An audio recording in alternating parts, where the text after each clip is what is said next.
Good Wednesday morning and welcome back to Kivli Kids Cozy Corner. I am Miss Kivli and I look forward to continuing James and the Giant Peach. I'm sorry we had to rush out yesterday. I looked at the time and went, oh my gosh, they're gonna cut me off. I'm gonna get busted by the YouTube people who watch all this stuff. So hopefully you're enjoying this so far. Let's get to the pledge and get to our school motto, and then we will continue with James and the Giant Peach.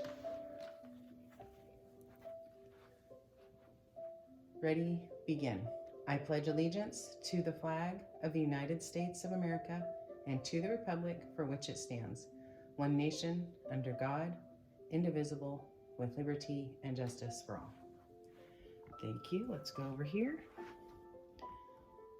Oops, can we see the motto? We're getting there. Nope, that's not very good. That's better. There we go. All right, here we go. Ready, begin. We are students at Peter J. Shields. We believe in kindness. We are responsible. We are persistent. We are respectful. We are bucket fillers. We drop acts of kindness into everything we do. We are Peter J. Shields. And I hope that you're still seeing some bits of kindness out and about in our world, in your neighborhood, or maybe you're doing some bits of kindness to help us in these unusual times. And I hope that you're enjoying James and the Giant Peach. I know I'm having a great time reading it and connecting with you all. I am going to read the last paragraph of chapter 7 because I feel like I rushed it so much with you guys yesterday and have a little different music going on today with piano, and I've got my trusty sidekick sleeping right down there again. Here, I'll pull it up really quickly because you know, a dog's life, he's working hard. You see him down there? Look at that dog. Just lazing. The lazy days. It's like the lazy days of summer every day for a dog. Anyway, that's my little Nemers. So here we go. So remember, the peach grew and the peach grew and the peach grew, and now it suddenly stopped. And this is where Aunt Spiker has her idea. She says, my dear Sponge, because Sponge, of course, wants to eat it. You remember Sponge, right? And Spiker's this way, Sponge. And so Sponge wanted to eat it. Aunt Spiker said slowly, winking at her sister and smiling a sly, thin-lipped smile. There's a pile of money to be made out of this old tree if we handle it right. You just wait and see. Chapter 8. The news that the peach was almost as big as a house had suddenly appeared in someone's garden and spread like wildfire across the countryside, and the next day a stream of people came scrambling up the steep hill to gaze upon its marvel. Quickly, Aunt Sponge and Aunt Spiker called a carpenter and had them build a strong fence around the peach to save it from the crowd. And at the same time, these two crafty women stationed themselves at the front gate with a large bunch of tickets and started charging everyone for coming in. Roll up, Aunt Spiker yelled. Only 1 shilling to see a giant peach. Half price for children under 6 weeks old, Aunt Sponge shouted. Children under 6 weeks old.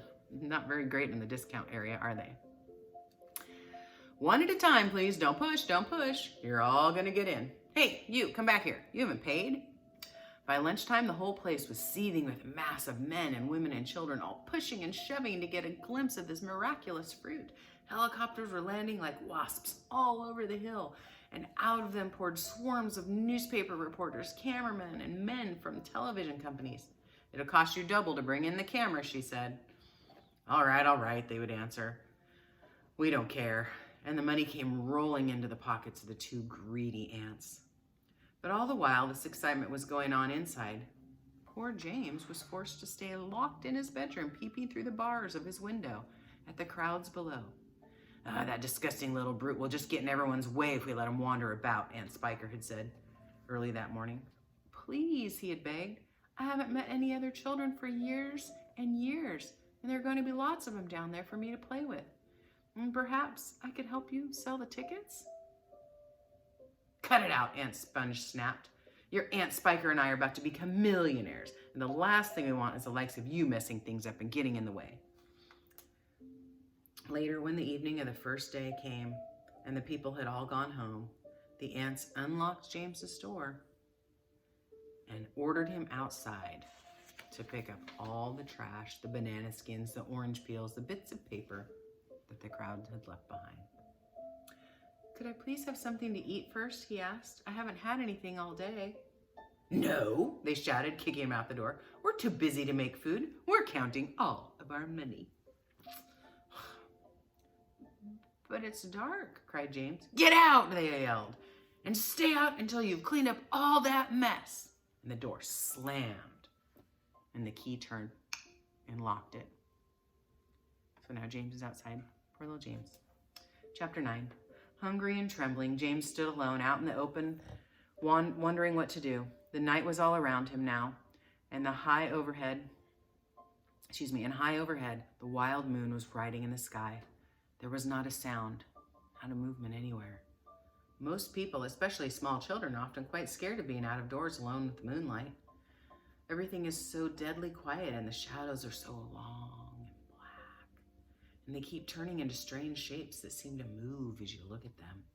And the slightest little snip of a twig makes you jump. James felt exactly like that now. He stared straight ahead with large, frightened eyes, hardly daring to breathe. Not far away in the middle of the garden, he could see the giant peach towering over everything else. Surely it was even bigger tonight than ever before. And it was a dazzling sight, it was. The moon was shining and glinting on its great curving sides, turning them into crystal and silver. It looked like a tremendous silver ball lying there in the grass, silent, mysterious, and wonderful. And then, all at once, little shivers of excitement started running all over the skin on James's back. So here's the peach and the fence.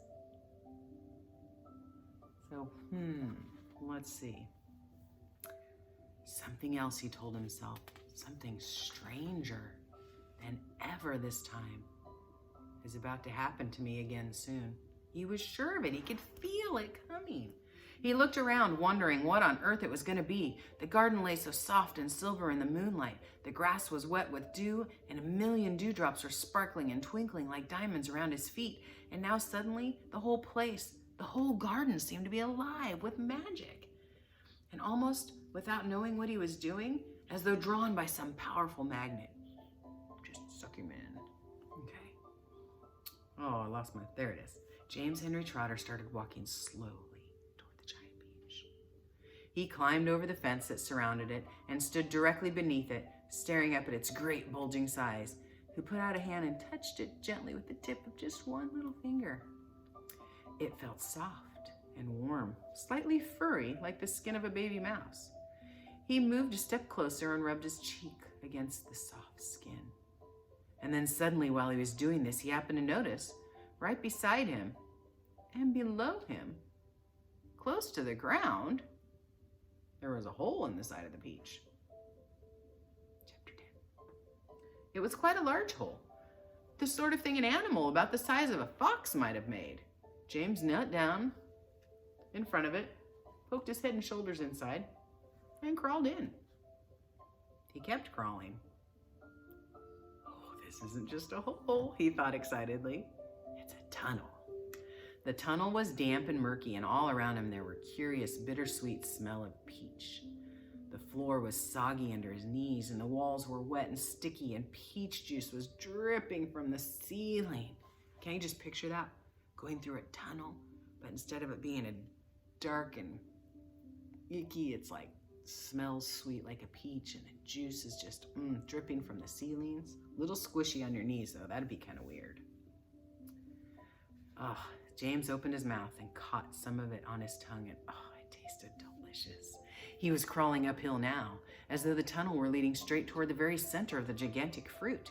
Every few seconds, he paused and took a bite out of the wall. The peach flesh was so sweet and juicy and marvelously refreshing. Remember, this poor boy was starving. He didn't get to eat. He crawled on for several more yards, and then suddenly, bang! The top of his head bumped into something extremely hard, blocking his way. He glanced up, and in front of him there was a solid wall that seemed at first as though it were made of wood. He touched it with his fingers. It certainly felt like wood, except it had a very jagged edge and full of deep grooves. Good heavens, I know what this is, he said. I've come to the stone in the middle of the peach. And then he noticed that there was a small door cut into the face of the peach stone. He gave it a little push. It swung open. He crawled through it, and before he had time to glance up and see where he was, he heard a voice saying, "Look who's here!" And another one said, "We've been waiting for you."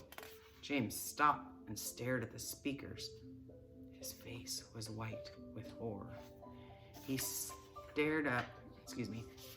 started to stand up, but his knees were shaking so much that he had to sit on the floor. He glanced behind him, thinking he could bolt back into the tunnel the way he had come, but the doorway had disappeared. There was only a solid brown wall behind him now. Oh my gosh, and that's where we're going to end today, because the next few chapters are just going to be super fun, because we're going to learn about all those voices that were talking to him and greeting him. So I hope you have enjoyed this Wednesday reading. And oh my goodness, Wednesday already. So 2 more days this week and it will be Friday again.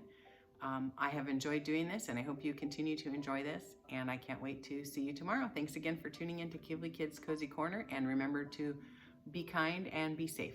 We love you and care about you. And we can't wait to see you whenever we get back to normal. But in the meantime, this is our new normal and we're making it work. Have a great day, kiddos. Bye.